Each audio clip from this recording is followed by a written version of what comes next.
Good morning, everyone. Welcome to the regularly scheduled meeting of the Board of Public Works for today, Wednesday, August 7th, 2019. Commissioner Garcia, Cabello, James, Davis, and Caloza are present. President James, you do have a quorum. May we start with Bureau introductions, please, starting with Bureau of Street Lighting. Good morning, Asad Al-Najjar, Bureau of Street Lighting. Good morning, Abram Tejeda with Bureau of Street Services. Good morning, Daniel McKay, Bureau of Sanitation. Good morning, Sefi Wiles, Bureau of Contract Administration. Good morning, Ted Jordan, Public Works General Counsel. Fernando Campos, Executive Officer. President James, we did receive one speaker card under general public comment.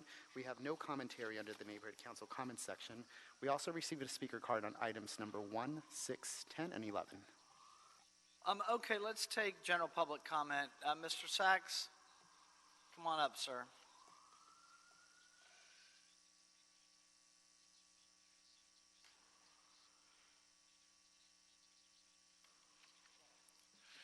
Yes, thank you.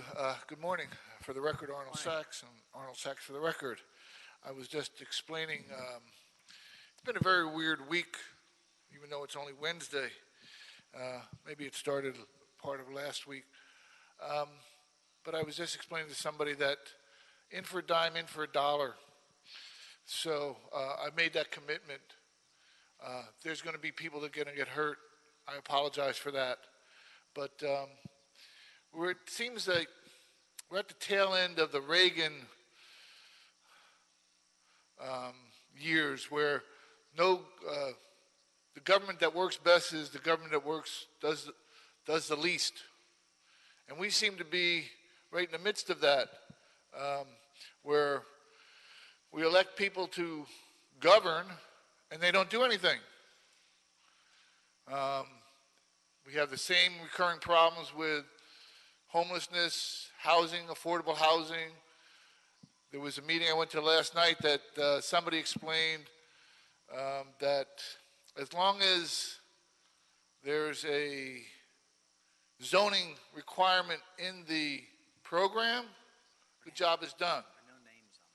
It doesn't mean as long as you zone for affordable housing, then you've done your job. There's no question about how do you build affordable housing, how do you afford to build affordable housing, what mechanisms are available to create affordable housing. Just zone for it, and you have done your job. You've met the requirements for the state of California. And it's so weird, because there's so much money in the state of California. It's the 8th largest economy in the world, yet it's also a welfare state. So you have to have people that decide what is it going to be, or there's a happy medium between the two of them. You have to have people that come down and pay attention in government. Thank you, sir. Oh, time's up? Yep. Oh, sorry. Thank you. Thank you. Agenda items, I got it. Thank you. Agenda items 2 through 5 are assessment hearings for council districts 2, 5, 9, and 11. So who's ever here for 2 through, Mr. Al-Jar, come on up. Good morning, President James, Commissioners, and Bureau's representatives. For items 3, 4, and 5, they pertain to the lighting district, which we are creating in conjunction with private development projects. Item 2 pertains to a lighting district which we are creating in conjunction with the Los Angeles County Metropolitan Transportation Authority, MTA projects. The ballots for 2 through 5 were mailed on June 26, and they must be received by the city clerk by next Tuesday, August 13, 2019, for the council hearing. We have not received any objections to date. We are requesting for the board to adopt and forward items 2 through 5 forthwith to City Council. Thank you. Any questions on 2 through 5? I'll make a motion that we adopt 2 through 5, seconded by Commissioner Garcia. Any objection? Without objection, we'll take agenda item 2 through 5. Without objection, any issue sending them forthwith? We'll send them forthwith. I know you're here on number 1 as well. We have a speaker card on number 1, which is assessment hearing for Council District 4, Tiara Street and Calhoun Avenue. Street Lighting Maintenance Assessment District. Again, City Council hearing set for August 13th, 2019. Mr. Sachs on number 1.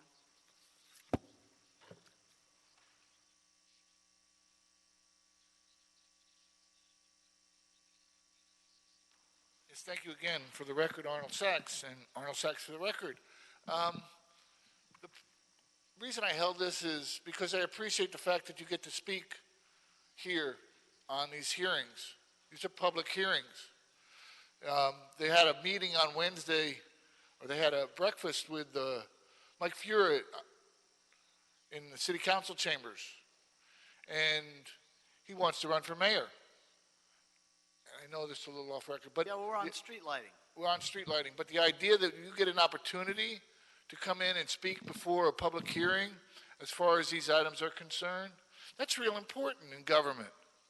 So the question I have for like both he and the other person who wants to run, Mark Ridley Thomas, who wants to run for mayor, is they're public hearings. How come the city council doesn't allow people to come in and speak on public hearings because the rules have been changed? Do you think that's the right thing to do? Or should people be allowed to speak at public noticed hearings as far as government is concerned? Is that less government or more government? Thank you. Thank you, Mr. Al-Najjar, on number 1. Yes. Item 1 pertains to the Tierra Street and Callahan Avenue number 2 lighting district, which we are creating in conjunction with a private development for 3-unit condominium complex project. The developer, Giselle Mason Development, Inc., is required to install 2 street lights, and the lighting district will consist of 1 parcel for a total annual assessment of $308.32. We have not received any objections to date. Ballots were mailed on June 26, 2019, and must be received by the city clerk by next Tuesday, August 13, 2009, for the council hearing. We are requesting for the board to deny this protest, and we are requesting the board to adopt and forward this item forthwith to the city council. Thank you. Any questions on number 1? Commissioner Garcia has made a motion. I'll second. Any objection? With that objection, we'll adopt agenda item number 1. We'll send it forthwith. Thank you. Dr. Campos, we had closed general public comment as well, correct? Yes. Okay. Agenda item number 6. Also, Mr. Al-Najjar will get through yours. We have a speaker card on number 6 real quick. Number 6, the final assessment hearing notice today, Council District 8, Western Avenue Expo Line Station Linkage, Street Lighting Maintenance Assessment District. Council hearing also set for August 13th, 2019. Mr. Sachs.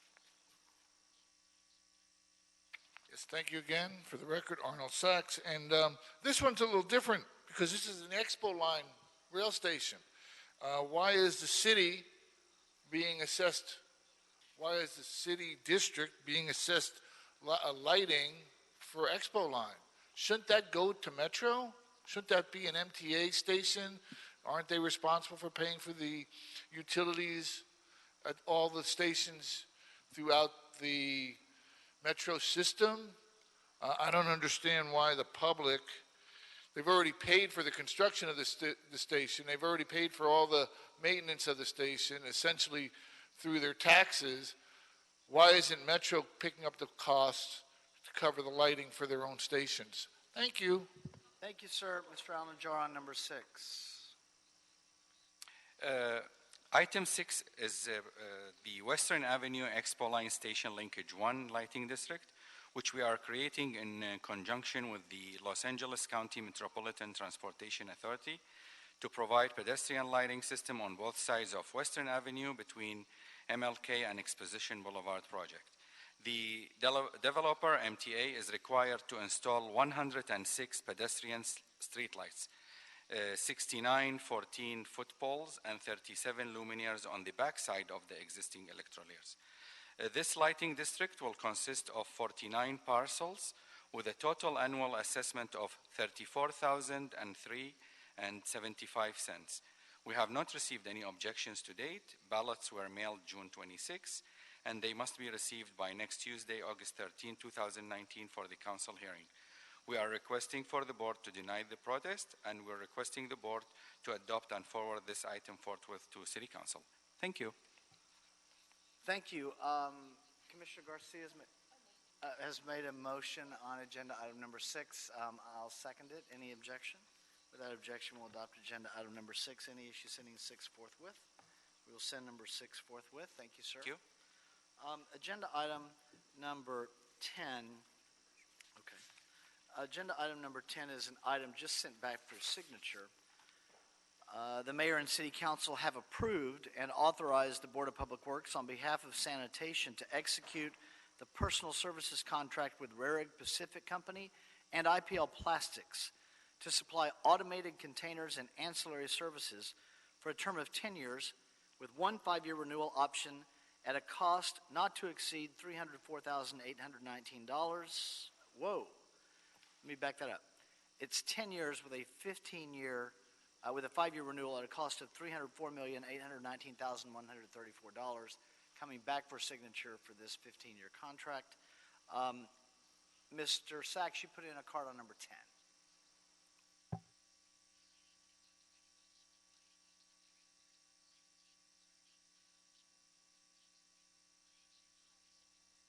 Yes, thank you again, Arnold Sachs, for the record, and for the record, Arnold Sachs. And I did have the same kind of reaction when I read that 15 years for $300 million. That's still $20,000 a year, is it? $20 million. $20 million a year for refuge containers throughout the city. That's what these plastic containers are for, so they can be picked up throughout the city. They have a problem in Skid Row about overflowing plastic. They had to put new plastic containers out. They had to request from the city.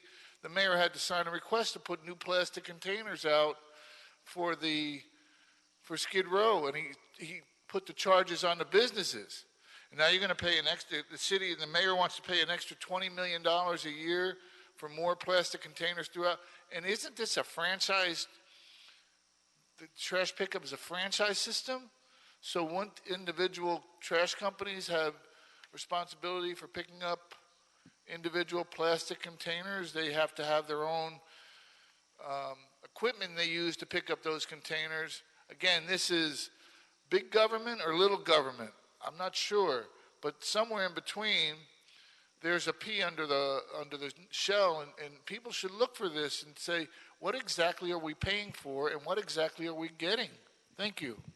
Thank you, sir. Just for the record, the agenda item does state the council file number at 19-0554, as well as the Board of Public Works number for where it was approved at 2019-0085. Is there a second to my motion that we approve agenda item number 10 forthwith? By Commissioner Cabello. Any objection? Without objection, we will do so. Agenda item number 7. Task order solicitation number 106, engineering. FSY Architects Incorporated, formerly known as Fisher Segal Inez Incorporated. Architectural design services for the Manchester Junior Arts Center. That's at the Vision Theater. This is for phases 2, 3, and 4. Recommending that the board, in Council District 10, by the way, recommending that the board authorize the city engineer to issue a revision to task number 106 to FSY, increasing the budget authority from $546,000 to $646,000 for architectural design. Mr. Drucker on number 7.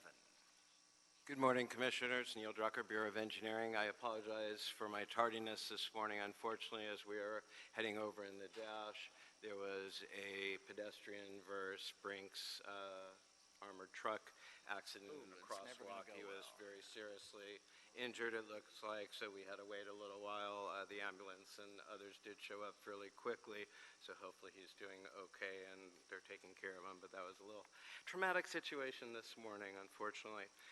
But back to the item. Bureau of Engineering is recommending authorizing an additional $100,000 to bring the task order for FSY on the Vision Theater to $646,000 from the current $546,000. Just to let the board know, we received $1 million excuse me, in MICLA funding to add solar panels to the roof of the building, and this would allow the design of all of the work necessary to install the solar panels. So we believe this is a benefit to the project and to the city and recommend approval. Thank you. Okay, we'll start with Commissioner Davis. I wanted to, okay, so I see the inclusion here in terms of what we're able to do there. Were we able to, I know that you've reported regularly on this project, were we able to increase over time some of the small business inclusion in that project? I know we had some discussions about it over time. Yes, we have to some extent, and we've continued to work with Royal Construction, the contractor, and their team to make sure that both in terms of hiring sub-consultants, contractors, as well as bringing on temporary and other staff, that they continue to work with the community to bring inclusion to the project as much as possible, and we think they've done a fairly good job. Okay. Now, this extension of money, this is adding to the contingency, right? Or Actually, 100,000 will be added to the design contract to allow FSY to design the work, and then the remainder, the 900,000, will be added to the construction contract through a change order to allow the contractor to install the solar panels and all the necessary structural equipment to hold the solar panels and to provide the electricity through the DWP system. okay, and in terms of the project in and of itself, when do we anticipate completion of the project? Right now, we're about 50% complete. We're looking at completing approximately May, June of next year. Okay. And it's moving forward. In fact, Commissioner Close was out there recently and got to see some of the work that's ongoing. They're actually completing the excavation right now for all of the area that's underneath the stage. That will include the restrooms, green rooms, dressing rooms, things like that for the actors. So it's moving forward pretty well.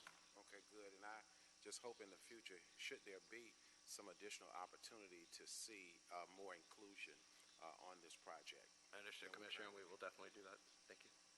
Thank you, Commissioner Davis. Commissioner Cabello. The other one. Thank you, President James. Mr. Drucker, why were the solar panels added at this late date? I'm just curious as to whether it was part of the design but wasn't funded, and then BOE went for MICLA funding, or was this who was it requested by and why at a later date? Sure. This was actually something that has been discussed for a long time, and you're correct. It was a lack of funding or inavailability of funding. This was a joint request between the Council Office and the Bureau of Engineering, working with the Mayor's Office to make sure that this project, just like all of our projects, meets Title 24 and the city's working towards energy, reducing dependence on coal, gas, and all the other types of energy sources in favor of solar. Which I am in full support of. It helps us achieve not only our statewide goals and mandates, but also helps implement the mayor's Green New Deal, which is really important for in tackling climate change, and this is a very important community asset. Was the original design, were there additional designs that had solar, or were that, even though it was discussed, was that not anticipated? I'm just wondering why I understand the funding aspect, because that sometimes you just have to prioritize, but I'm just curious as to, even though it was a discussion between all the parties, was there a design created with solar in mind? Yeah, the original project design was created. In fact, most of the projects that we're doing, we designed to be what we call solar ready, so that if and when funding comes for solar panels, or if there's a rebate program or other ways that we can get the solar, we can add it. This project was designed with that in mind, but because of the age of the building and the type of building, we need to do some modification to make sure that we can install the solar panels properly and that they'd be structurally sound. That's the real major issue at this point. Okay, thank you. Thank you, Commissioner Cabello. Mr. Drucker, any further questions? Commissioner Colozo will make a motion that we adopt agenda item number 7, seconded by Commissioner Davis. Any objection? Without objection, we'll adopt agenda item number 7. Any issue sending 7 forthwith? We'll send number 7 forthwith. Moves us to number 8, Council District 2, Engineering and Sanitation, requested bid rejection, North Hollywood Sewer Maintenance Yard, West Chandler Boulevard, North Hollywood. Recommending that the board first reject all bids received for the project and notify all bidders of the Board of Public Works' action, and secondly, instruct the city engineer to return to the board at a later date to re-advertise the project. Mr. Drucker, you will tell us what is going on here. Sorry. Neil Drucker, Bureau of Engineering. Good morning again, Commissioners. This is, as President James indicated, a recommendation to reject all bids on the North Hollywood Sewer Maintenance Yard project. We received 4 bids on the project. The apparent low bidder had a significant clerical or mathematical error in their bid. They eventually, Yeah, it's very obvious. And so they eventually asked to, and your board approved their withdrawal of their bid. The second lowest bidder then became the apparent low bidder, Royal Construction. They notified us very soon after they submitted the bid that they were asking for a hardship exemption for a number of reasons, including the fact that their president and owner was in the hospital with what looks like terminal cancer, unfortunately, as well as a number of other reasons. And we believe that they're all reasonable reasons, and at this point they're working on other projects which we believe would be severely impacted if we awarded this project to them at this point. The third and fourth lowest bidder are both well above our available funds, and therefore for those reasons we believe it's reasonable to reject all bids and rebid at this time. Just so that you know, we'll come back to the board, assuming you approve this report, within a couple of weeks to ask for authority to rebid the project. We've made some changes that we believe will help get better bids. We'll also be contacting a number of our regular bidding contractors, as well as other contractors that we're aware of that we believe could possibly do this project, and encourage them to bid. Thank you. Okay, thank you. Look, on the capacity issue for Royal Construction Corp., when folks have other projects with the city, that typically is not going to get us there on a capacity issue because they know what projects they have when they bid. But given the circumstances regarding the health of the owner, I think that puts us into new territory. So I have no dispute with the recommendation of the Bureau. I would, though, like to know on our record if the City Attorney's Office had agreed with this. Yeah, it's a joint recommendation from both bureaus. I concur in the recommendation, including for the reasons you said. Just for the record, we did have a bidder, one of the four, who withdrew its bid. That bidder that withdrew will not be allowed to rebid on this project. Right. But I'm satisfied that the Bureau is going to engage in some significant efforts to bring in more bidders. Okay. I'll make a motion that we adopt agenda item number 8, seconded by Commissioner Garcia. Any objection? Without objection, we'll adopt agenda item number 8. Thank you, Mr. Drucker. Any issues sitting number 8 forthwith? We will send number 8 forthwith. Number 9, engineering and contract administration. Council District 5, contract award to Westwood Neighborhood Greenway Project, recommending that the board first declare Environmental Construction Incorporated the first low bidder to be the lowest responsible bidder and award ECI a contract for the project for $2,494,495. And secondly, authorize myself or 2 members of the board to execute the contract after approval as to form has been obtained from the city attorney. Mr. Johnson on number 9. Good morning, Chris Johnson, Bureau of Engineering, Clean Water Division. Bureau of Engineering and Bureau of Contract Administration are recommending award of this Proposition O water quality project that's located in Council District 5 and adjacent to the Exposition Light Rail Westwood Rancho Park Station between Overland Avenue and Westwood Boulevard. Project will assist the city in compliance with the Ballona Creek watershed total maximum daily loads for bacteria and metals that were established by the Regional Water Quality Control Board. It will divert up to 1,400 gallons per minute of stormwater from a drain in Overland Avenue and up to 100 gallons per minute from a drain in Westwood Boulevard through 1,600 feet of vegetated swales or simulated streams on city-owned parcels on both the north and the south side of the tracks and the station. Mechanical work will include 2 pump stations and 2 hydrodynamic separators for trash removal. There will be educational and interpretive signage about local ecology and hydrology, a pedestrian walkway, and native vegetation, including 45 trees and 2,900 plants will be installed. There are 49 existing trees on the site. All are non-protected species. They will up to 49 will be removed, and they will be replaced by the 45 new trees and whatever additional number are needed to provide the 2-to-1 replacement ratio. will be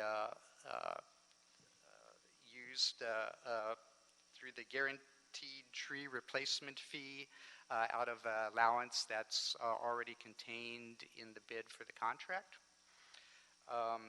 ECI's bid came in at 14.27% below the city engineer's estimate. The total construction funding needed, including contingency, is $2,868,670. Funding is by Proposition O, which will be reimbursed by up to $2.2 million from a Proposition 84 Santa Monica Bay Restoration Grant. Under the Business Inclusion Program, Bureau of Contract Administration reports that ECI has pledged participation of 2.4% minority business enterprise, 2.64% women business enterprise, 8.7% small business enterprise, 2.4% emerging business enterprise, and 0 disabled veteran business enterprise. Also, ECI is a certified local business enterprise for this project. I can take any questions. Commissioner Cabello. Thank you, President James. Just to clarify the tree removal policies, I think you went by it very quickly, and I just want to make sure for the record we get it correct so everyone's listening.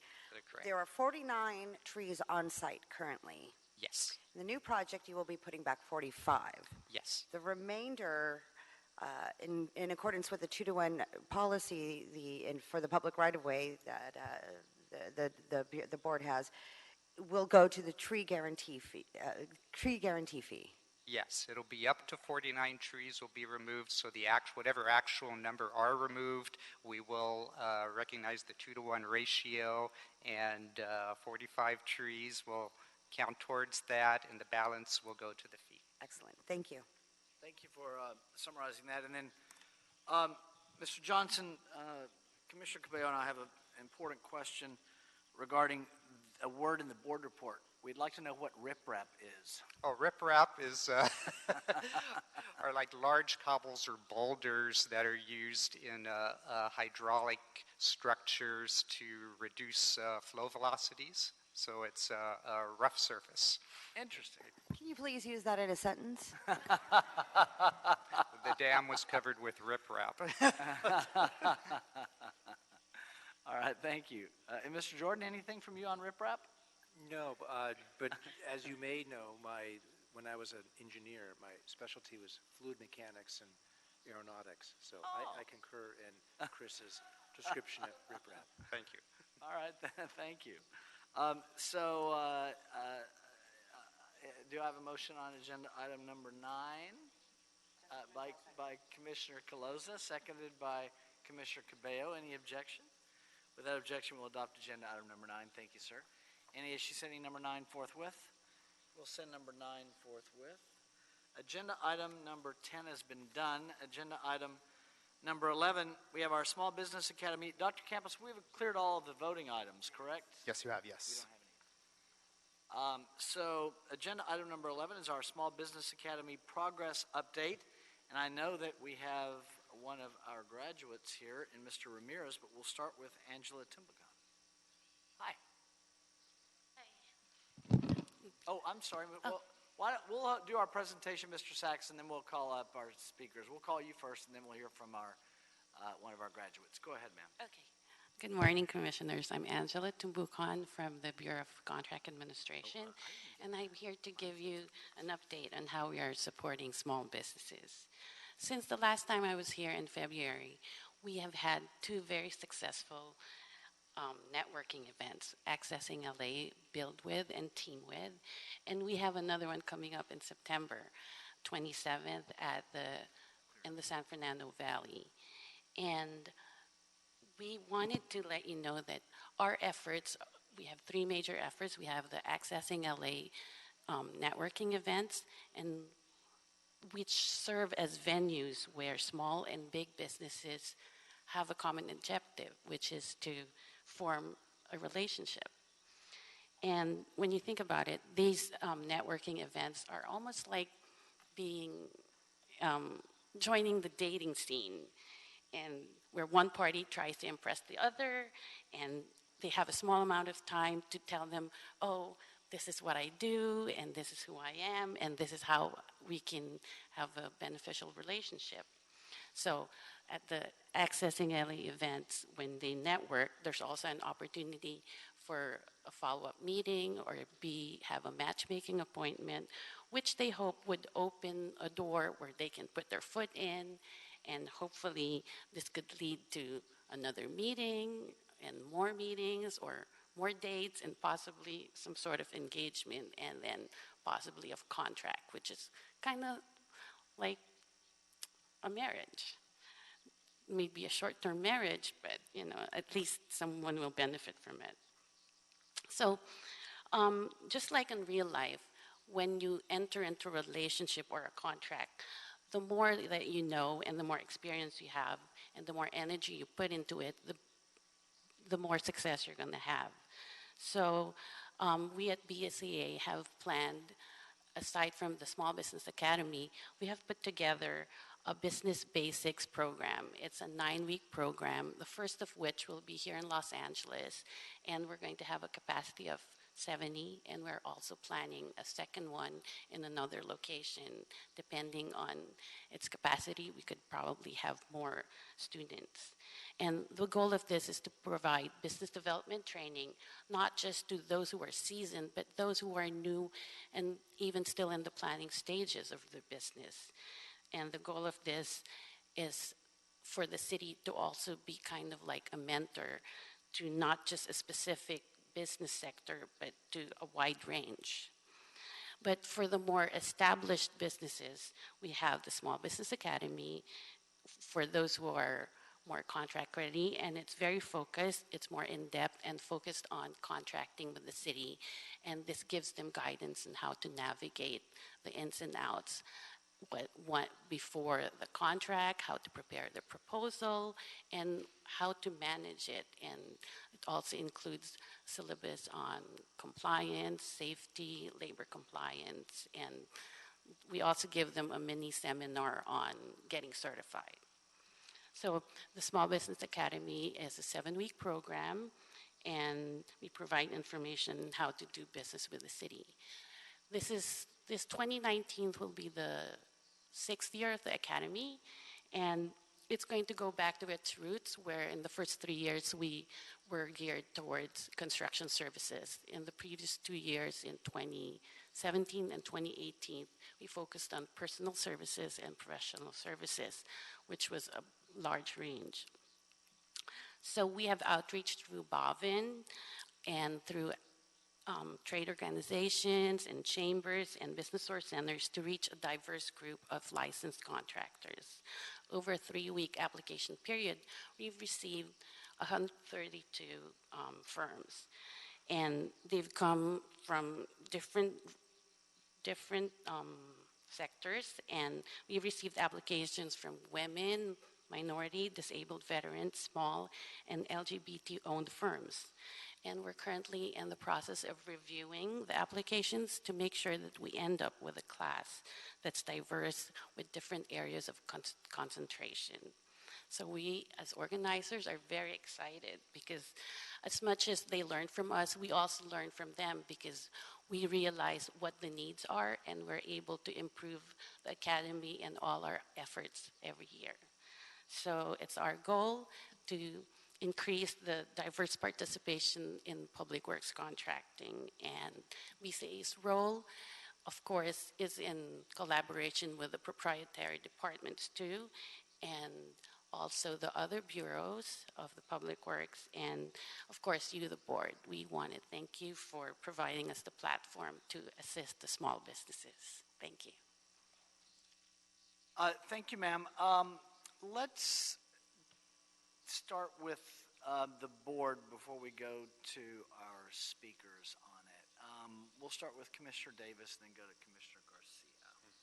First, I want to thank you for a comprehensive report and for our continued increase of activities to help to better embrace the small business community in Los Angeles. When we look at our data, certainly our goal is currently to help to increase the numbers of small businesses in our work, and we discussed earlier this week the various methods in which we, through proprietary departments, try to attempt to make that happen.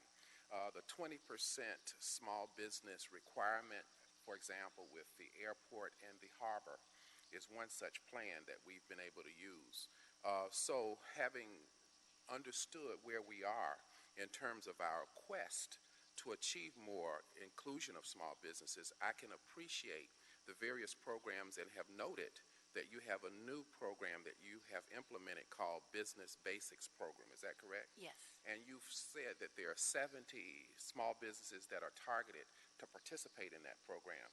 How does that program differ from our current Small Business Academy and, of course, our Access LA, which are our major regularly implemented programs? How does this particular program differ from that? This one is more general, and what it does is it not only helps them with, it not only helps them with developing the business, it's also showing them what they need to do to register their business, and also helps them with marketing, branding, developing their elevator pitches.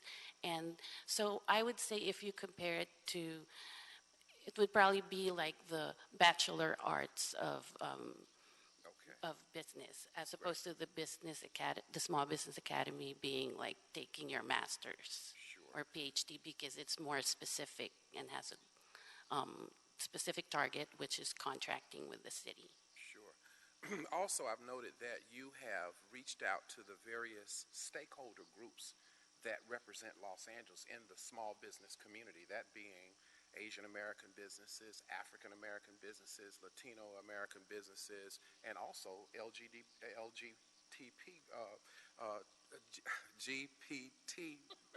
firms as well. It's a tongue twister for me. But and so I can appreciate our targeting to make sure that those who are participating in our program are available in the attendance of the implementation of these programs. I think that that is absolutely and critically important. Now, my question is prime contractors, because what we do need to do is bridge the gap in terms of these kind of small business firms that represent Los Angeles being successful in communication, and most of all, being successful in acquiring opportunities from our prime contractors because they are in the driver's seat. What kind of participation are we getting from our prime contractors in these various programs that you're implementing? Oh, the prime contractors definitely have a large role, because what we do is we always get representatives from the city. We get city executives. We also have representatives from small business, giving them the small business perspective. And we have about 30% of our speakers from the prime contractors in both the academy and the business basics. So they are part of the academy and the business basics program to make sure we get their perspective and what they're looking for. And they also give us best practices and give us information on what pitfalls small businesses run across. Off the top of your head, do you remember any feedback that we have been getting from participating prime contractors about their involvement in our various programs? Have they said anything that stands out in terms of if these programs have been beneficial to them in meeting new people that are a part of our small business community, or have they mentioned success after having attended our small business programs, the various ones that you've mentioned today, that has resulted in their successful agreeing to hire small businesses as a result of their participation? We've had success in involving the prime contractors, especially after their participation with us. We follow up with the Small Business Academy graduates, and we arrange meet and greets where they go to the prime contractor's office, and then we arrange a meeting with graduates who respond to that invitation. And we've had success in the prime contractor telling us, oh, we put them on our on-call list.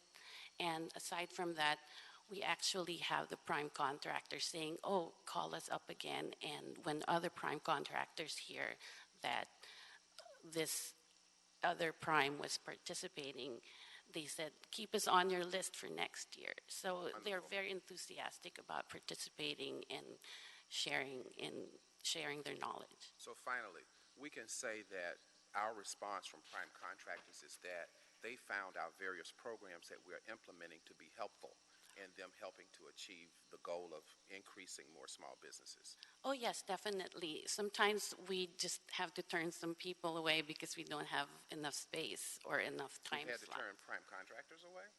Yeah, because they say, oh, we say, well, right now the focus, for example, if the focus is construction, it's a construction networking event, and we have another prime contractor that doesn't fit because they do accounting. We'll say, oh, maybe next time. So that's why we have two events. We have three separate events. The one we have in team with in May, that one is for personal and professional services. We include some engineering firms and architectural firms, but for example, if it's just a main construction firm, we tell them, unless you're looking for subcontractors that have these services, you can join us for the Build With event in February or the one that we have coming up in September in the San Fernando Valley.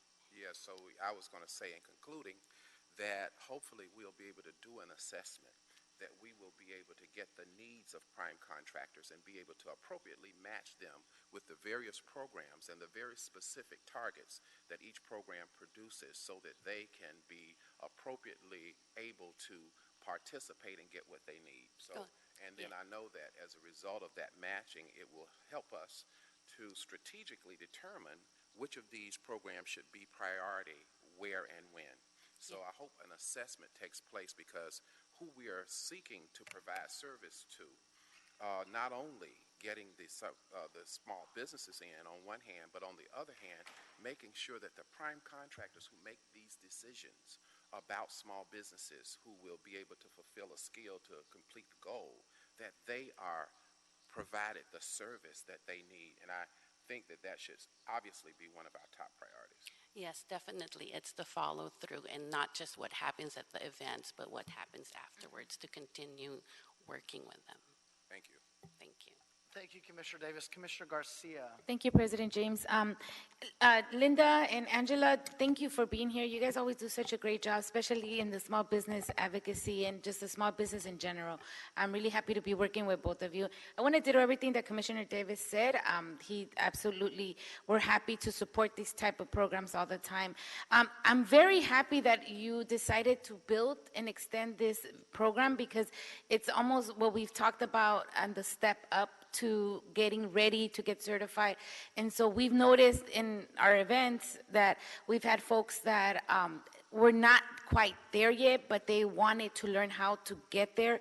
And so there's almost like a phase, two phases of our small business folks, the ones that are ready to go, that just need the certification, and the one that need to prepare the path towards certification. So I'm very happy that this program's coming finally to fruition. Can you tell me when exactly does your first class start? Do you have a... Well, for the Small Business Academy, the first class starts September 12th, and the Business Basics starts, I believe, August 20th. August, oh, so it's starting soon. Okay. It's starting soon, and good to know. They're screening the applicants right now. Okay, good. I knew it was starting, I just wasn't 100% sure how soon it was going to be. And just to meet also one of the ideas, about matchmaking and being more strategic this year, and I wrote it down to make sure that I sent out an email today to the team. We've talked about how to make maybe the matchmaking more strategic during the event. So when a business owner goes into the event, he knows exactly what prime to go talk to. And so I think with visuals, I briefly spoke to our event coordinator about it, but I think we'll expand this situation, knowing, and then maybe this is something we can do in the rest of the 3 events throughout the year, just so that business owners go strategically where they need to go, and primes receive strategically what they need to, because not everybody's looking for the same type of trade or work that they need. So I'm excited to be part of the event again. We're having our second annual San Fernando Valley Accessing LA at CSUN, September 27th. And so we're excited of putting the whole program together now. Yes. And I look forward to continuing to work with all of you. Thank you. Thank you. Thank you. I would just add a quick thank you to both Commissioners Garcia and Davis, and really across the board to my colleagues for your continued work on this. This is one of our favorite programs, really for all the reasons that you stated. It's just it's great for the city to do this, and a shout out as well to former Commissioner Monica Rodriguez, because she was the point and lead liaison on this when we first started in our administration on bringing this really back to the Board of Public Works, yes. where it had been at DWP for some time. And only one thing, and Commissioner Davis had referenced this, given the new LGBTQ certification, Yes. I know that we're in, once we have it uploaded in Bavin and businesses, then we'll sign up. But it is something that we would like to add to the outreach process, obviously already. So. Oh yes, definitely. And when we reached out to them for the Small Business Academy and also for our other outreach events, they actually put out an advertisement or put out our flyer in their newsletter that was Great. sent out. Yeah, so. and it's gotten national news now, albeit a month late, but I don't mind. You know, I mean, it did get picked up by CNBC and by Forbes and a number of other places. And Commissioner Cabello reminds me that we partner with the Los Angeles Area Gay and Lesbian Chamber of Commerce, and they have a whole list of businesses and they'll reach out to them as well, and that may be the newsletter you're talking about. But and then there's the national group as well. Yes, thank you. Can I add something Yes. to that, President? During our events, we do certification process and how to get started with certification. So this year, we'll also focus on maybe gearing more to that community so that we can actually gear it up and get them certified. Okay. Yeah. Yes. Beautiful. Thank you. And Ms. McGlinchey, as always, thank you for your work on this. And we have, I understand we have a graduate of the Small Business Academy, Mr. Ramirez. Please come forward, sir. Thank you for being here this morning. There's no coincidences in That's life. right. So, I'm Al Ramirez, and I graduated in the 2017 class that was held at USC. And graduating from Texas, that was kind of hard at first to accept, but it was the week of the football game. So it's like, oh man, okay, I'll be there for the show up and, hook 'em horns, but they lost. But I was so fortunate to get that opportunity, and I was fortunate that this was on the agenda today. And like I said, coincidences don't happen by accident. And I needed that at that time, and I didn't even know that I was going to need it. But it was being there at USC and making those connections with the various departments at the city that helped me when this man took me under his wing. Last year, I had a stroke in March. After I'd completed that program in December, I went and started my own company. I took the plunge. I'd been working for a bigger company. That's how I got into the program. And then I started my own business, and I bid on contracts with LADWP, the city attorney's office, the chief administrator's office, the housing authority, and I lost them all. But by losing them, I was able to qualify for a workforce innovation scholarship to UCLA. And I really needed to be at UCLA, but the only reason I decided to go back to school was because of being there every week at USC, got those academic juices flowing again, and it made me feel young again, and just the excitement of being, learning every day. And one of the effects of the stroke was I developed dyslexia, and I lost my long-term memory. I remembered all the events, the short-term, for the last year, but I couldn't remember anything from the second grade to 16, so I just figured I had no life before I got a car. And then I couldn't remember really my college years the first time. And so being back in school helped me kind of, get my, skills back, but I wasn't really ready to go back into the workforce. but I always obviously needed a job. And then that's when I met Mr. Clinton Ewell. 2 minutes. And his business is 12 apartment buildings surrounding the USC area, all Section 8 housing. And right now we have this housing crisis. And it was because of working with you folks and going through just all the things that Angela talked about. Sometimes it's not just even about winning the contract. It's about making those relationships. It's about getting those business skills. And for me, I needed them again. And I've helped him remediate his properties. He's had a lot of blight in these areas. And the reason we're here today is because we're having to deal with the Public Works because of, it's a little bit of a finger pointing on one of these couple of nuisance alleys that he has behind his properties. The parking division says, oh, that's Public Works. Public Works says it's the engineering. Engineering says it's sanitation. And so it was like, well, let's go down there today and see if we can find out who really is handling this. Maybe there'll be somebody from the board that we can ask. But it just turned out that I needed to let you folks know that this is the investment that you made. This is how it's impacting the community. It's more than just a contract sometimes. And thank you so much, for the investment that you made in me. And I hope that you can help Mr. Ewell as well for helping me the way he did at the very difficult time in my life. Thank you, Mr. Ramirez. So a couple things. One, you'd put in a speaker card we got it on number 11, which obviously makes sense. Thank you for your comments regarding the Small Business Academy. Would you leave Dr. Campos with the addresses or the adjacent properties of the alleys that you're talking about? They're nuisance alleys where y'all closed them off, but now there's, and they had a drug bust there, one of them 3 weeks ago, where somebody was making meth and ecstasy tablets in an RV. And so now, the sheriff's department, because somebody is living in it, not everybody that was living in it was a criminal, so we can't get that moved. And then there's some abandoned cars in another one. Okay, well, if you'll leave those addresses, whichever addresses it applies to, if it's more than one, Yep. with Dr. Campos, then we'll find out which is the appropriate agency to deal with that. And be sure and leave your contact information. Yes. So we can email you back would be best, if That would be possible. awesome. Thank you. Thank you, sir. And thank you for the investment you made in me. Thank you. It's really paid Thank off. you for the story. Appreciate Thank it. you. Thank you, sir. Mr. Sachs on number 11.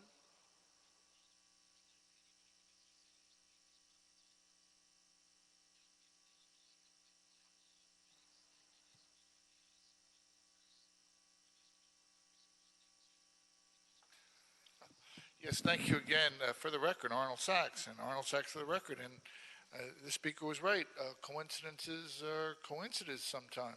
Because on Monday's meeting, you had a discussion about the ability to do something about DBEs, because you had a big discussion about the percentages. And SBEs. SBEs. DBEs, SBEs, I mean...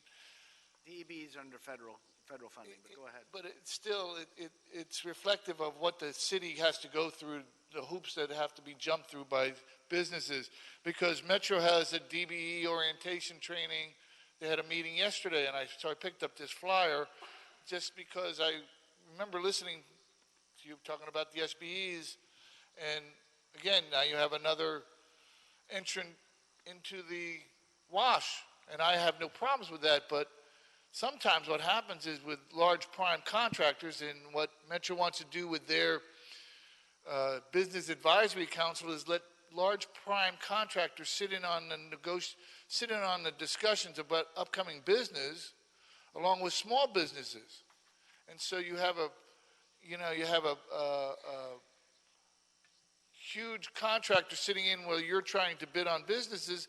They'll find out who you are, and they'll put you out of business, or they'll say, listen, you come and work for me, and we'll make this DBE contract work, or we'll make this SBE contract work, and you don't have to do anything. I'll just get the large contract, and we don't have to do anything. And that's where you get this big government saying, no government, or the best government is government that does very little. And that's exactly what's going on with the city of LA, and even more so with the county, and with the bigger gorilla, Metro, because it's always wash, rinse, repeat, another contract, another bid, and another study. And we'll have you back next week for another study, so we can study the studies that we've just had you in here for last week. Thank you. Thank you, Mr. Sachs. So the oral report will be received, and don't forget, Mr. Ramirez, to leave that address with Dr. Campos. And thank you to BCA as well. Agenda item number 12 is our update on the 6th Street Viaduct project. Ms. Allen from Engineering. I know this was continued from a couple of weeks back. Thank you, ma'am. Welcome back. Thank you. Good morning, Julie Allen, Bureau of Engineering. As you said, I'm here to provide the quarterly update on the 6th Street Viaduct project. What I would first like to start with is an overview of elements of the bridge, because I talk about different components of it as I go through the photos later, and so I thought it might be helpful. On the lower left part of the slide is what one span looks like and the different elements that are color-coded. So just for everyone's reference, the lower columns are CIDH piles in green, and then it goes into the Y-bent, which is in red. You guys hopefully all have a copy of the presentation, but following the superstructure, you get into the edge girder, which is color-coded yellow in the arch span and color-coded a light blue in between. The arch rib floor beam is the dark blue element that goes all the way across the bridge, and then the arch is in brown. So at the top of this particular slide, there is a replica of the entire bridge as it crosses from east to west. It's about 3,600 feet in length, and I am providing a color-coded image so you can see in green what has been completed, and by completed we mean the concrete's been poured. And anything that you see in yellow is currently in progress, and that means either the contractor's putting up their false work, which is the temporary steel and wood that supports the structure, or the form work that you pour the concrete into. And so if you see it in yellow, that means that work is currently in progress.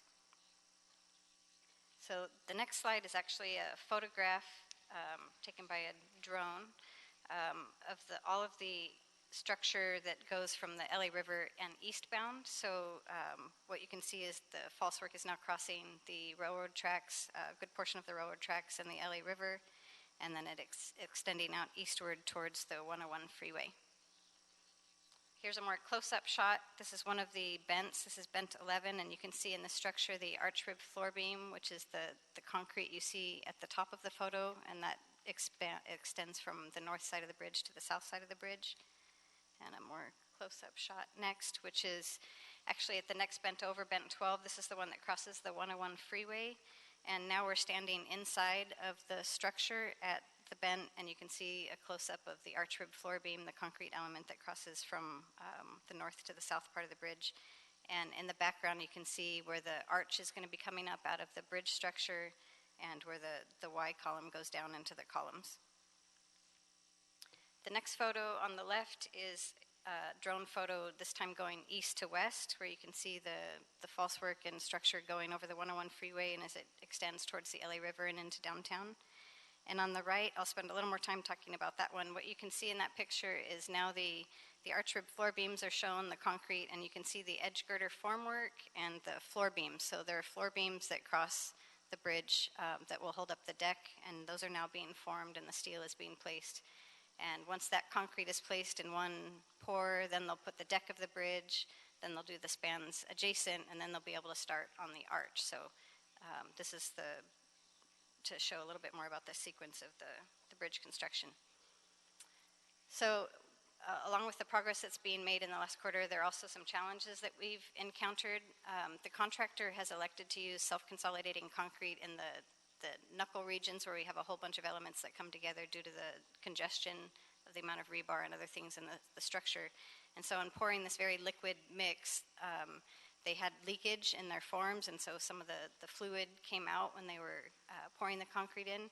And as a result, you can see the photo on the left, some of the concrete at the base. Once they removed the forms, you can see some missing concrete, basically. They call it rock pockets.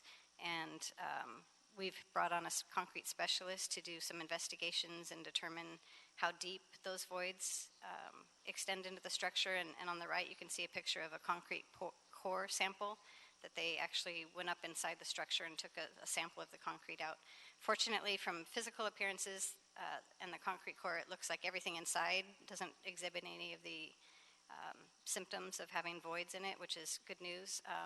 But we are continuing to do more testing, and we're waiting for the contractor to provide their very detailed repair plan. We need to make sure that everything that when they restore it, it's exactly what the structure should have been when they started, even though it's going to be a repair. We don't want to have any damage when we have a brand new structure.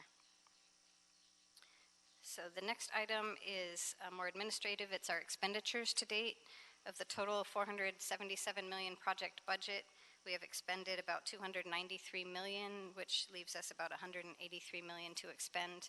And of that amount, about 13 million of that is contingency. The next slide is our change order status. To date, we have executed in all of the different packages a total of about $6.7 million in change orders, which represents about 2.5% of the overall contract amount. Since the last quarter, we did issue 3.2 million in change orders, which is a large chunk at one time. And these were primarily the unilateral change orders that this board approved in June, because the contractor has not been willing to sign and execute fully executed change orders bilaterally, so we've had to issue those as unilateral one-sided change orders. With these change orders, we have authorized an extension of 106 days to the project schedule. What you see here is the overall project schedule of all the different packages, and with the 106 days that we've added contractually, it gets us to a completion date of February 15th of 2021. However, the contractor is actually 499 days behind the original completion date, or 393 days behind the revised completion date. And at Auction, Ms. Allen, but go ahead. Pardon me? Sounds like an auction. I'm sorry, I'm talking too fast. No, $4.99, $3.93. Yeah, I agree. Well, but it's a lot of numbers. We understand what's happening, so. So at the 393 days that they're currently behind schedule of the contractual completion date, there's a clause in our contract for liquidated damages, and should the contractor be assessed these liquidated damages at $25,000 per day, it would be about $9.8 million in damages due to being behind schedule. So the last slide I wanted to show is the contractor's progress on meeting the project labor agreement hiring goals. The first one is the apprentice percentage, and thank you to our teammates at Bureau of Contract Administration for providing this. The contractor has achieved 19% apprentice hiring, which is above what their target rate is. And the disadvantaged hiring, the goal is 5%, and they've achieved 12%. So the contractor has been successful in meeting the PLA hiring goals that they had set for this contract. In addition, for the disadvantaged business enterprise goals for this contract, when it was awarded, it was set at 23.95%, which is a very high goal, which is great for the project. And the contractor is anticipated to achieve 24.06 as of their latest update. And just for the record, the reason we're using that category compared to other categories that you hear is because of the federal funding attached to this. Correct, yeah, sorry, I should We have all made know that that, clear. but sometimes the record isn't clear on that, and people hear and they're like, well, what about MBE? And so Got go it, ahead. yes. For the federal program, they use the Disadvantaged Business right. Enterprise Program. So achieved to date, the contractor has a total of 27%, which is above the goal, and that represents in real money $37 million that has been paid to DBE firms out of the $136 million that the prime contractor has been paid to date. So with that concludes my presentation. I'd be happy to answer any questions that you have. We'll start with Commissioner Davis. Yes, I wanted to thank you for this comprehensive report, and you've certainly touched on some of the issues that I was going to inquire about. One, the first was obviously the schedule, and you mentioned that we were 393 days behind schedule. Given that reality, is there any time as we move forward that you anticipate we could perhaps make up some of those days going forward on the construction project? We are certainly always looking for opportunities to do that in working with the contractor and how they could do things more efficiently. The challenge that we have is often in projects we can ask them to bring on a second shift or bring on additional crews to accelerate the work. And with this particular project, it was already awarded to be double shift, so we have 2 shifts every day of contractor staff as well as Saturdays, and that's part of the planned work to achieve the current completion date. So it's difficult to find the normal opportunities that we normally do to bring things in to accelerate the schedule. But it doesn't mean that we're not stopping. We meet every month, and daily we have someone out there that's trying to find ways that they can be more efficient and see if there are opportunities to recover the delay. We had, as of our last report to the board, some concerns about what we anticipated the reasons for the lateness and the behind schedule status. And having said that, you mentioned liquidated damages are tools that we could use in this circumstance. As we contemplate how far we are behind, and you've certainly just recently discussed the potential to catch up or not, where do you see us at this point in time in communicating with the prime contractor around this lateness? And are we seriously looking at liquidated damages being used as a tool in the future?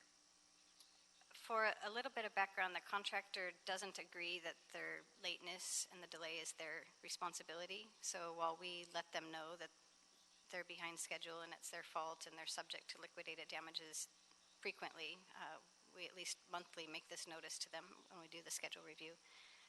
They have submitted documentation that claims that they're not at fault, and so there's a dispute between the city and the contractor about the fault for the delay. So that is ongoing, and we're trying to work through that at every so we high have level. A difference of opinion that we're working through on that. In terms of project labor agreement, you mentioned the numbers that we have been able to acquire, and certainly because we have a federal project, we tend to do better on those for obvious reasons. When we look at those who are a part of our disadvantaged program, can we say, or do we know how many of those individuals are local folk, people from the neighborhoods, if you will, that happen to be a part of that disadvantaged population that we've been able to acquire? I believe that information is available, but it's not tracked formally. The federal government doesn't allow us to do local hiring measurements. Sure. So I believe that some of that information is available, but we don't provide anything formal in the way of measuring. They don't allow us to measure it, or they don't allow us to singularly require it? We can measure. It's not illegal for us to measure it, is it? I mean, I'm not suggesting in the quest to measure it that we do not accept people from everywhere, because I understand the scope of federal dollars are that everybody in America has access and can and should have access to federal dollars on one hand. But when we say that, that should also include people who are from Los Angeles. So I'm working with the federal government in their interpretation of the federal programs and funding, not working against them. So to measure if, in fact, people from LA are a part of it should not be antithetical to what they are requiring from us in looking at and using federal dollars. You know what I'm saying? Yeah, I understand. I'd be happy to work with Bureau of Contract Administration on the data that they have available of the And I don't want to beat a dead horse, but I think that when we have all of these millions of dollars coming into a community, it would be a tragedy if, in fact, some of those dollars are not benefited by the young people from these areas. East LA is right there connecting South LA to downtown to East LA. And then we have other young people in various other communities at risk, and I think we all agree on that. I just want to make sure, I just want to verify that young people from Los Angeles are benefiting from the project. The other thing is rock pockets. You mentioned in terms of quality of construction. You've described to us what rock pockets are.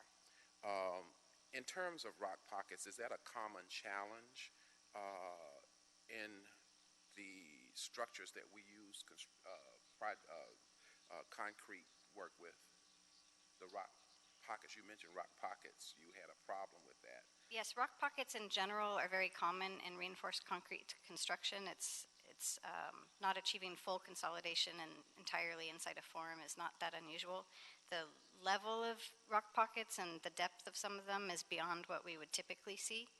And so that's why it was more of a concern for us and why we brought on a specialist to help us understand how deep they go. Is it a problem? Does it need to be removed? Is it possible to repair it? Is it the process by which we're doing the work that has caused it? Correct. That would be one of the that concerns. type of, that I would specific be type of interested in our findings on that, because I think that's critically important as we look at the quality control moving forward, and also coupled with the fact of our concern about the days of delay. If even in the days of delay we've had, if the quality of our work and product hasn't been what it should be, it certainly contributes to the deficit and the gap there. So please report back to this board on that. Finally, as it relates to change orders, always an issue on construction projects, we've had only 2.5% change orders to date. I guess that's pretty reasonable given the huge footprint of such a construction project. We have not had any potential change order requests coming forward to date, have we? So that the 2.5% represents what we have acknowledged and executed to the contractor. We do have pending change orders probably in the $1 million to $2 million range, but the contractor has submitted requests for compensation in various forms through claims or other change order proposals exceeding, at this point, probably $40 million that they have said that they're entitled to. The city disagrees with that, and we're going through the process of, again, the dispute between what they're entitled to and what they're not, but the 2.5 represents what we have acknowledged to date as what they're entitled to and that we've executed that amount. So we have an additional category of negotiated items that need to be attended to on behalf of the Bureau and also our communication with the prime contractor. And I know that obviously these issues that they bring up to us have to be defined, and we have given them initial instructions on what it is that we require in the past. But I also understand when you're doing construction, you can't often anticipate what challenges are going to be forthcoming in many circumstances. So it is my hope that, and I know that it is your goal, that we will keep those change orders, as huge as this project is, down to a portion that will allow us to be able to afford this project and finish it, hopefully in a reasonable amount of time. And I know that's a big word when we say what is reasonable, but it is my hope that we won't get buried in this whole need to negotiate these unanticipated challenges that we confront as it relates to change orders. Yeah, that's certainly our goal too. Thank you. Yeah, thank you, and thank you for your report. Thank you, Commissioner Davis. And nothing further on the questions you asked them. So the oral report will be received. We'll see you next quarter. Thank you, Ms. Allen. Good, thank you. And Dr. Campos, have we cleared the desk? Yes, you have. Mr. President, also just for the record, there are a set of minutes that needed to be approved that are mentioned in the agenda for Wednesday, June 19th. The board took action of those approval of those meetings on Monday, August the 5th. Therefore, no action is required today, just for the record. Great. Thank you. Thank you for the clarification. Then we are adjourned, everyone.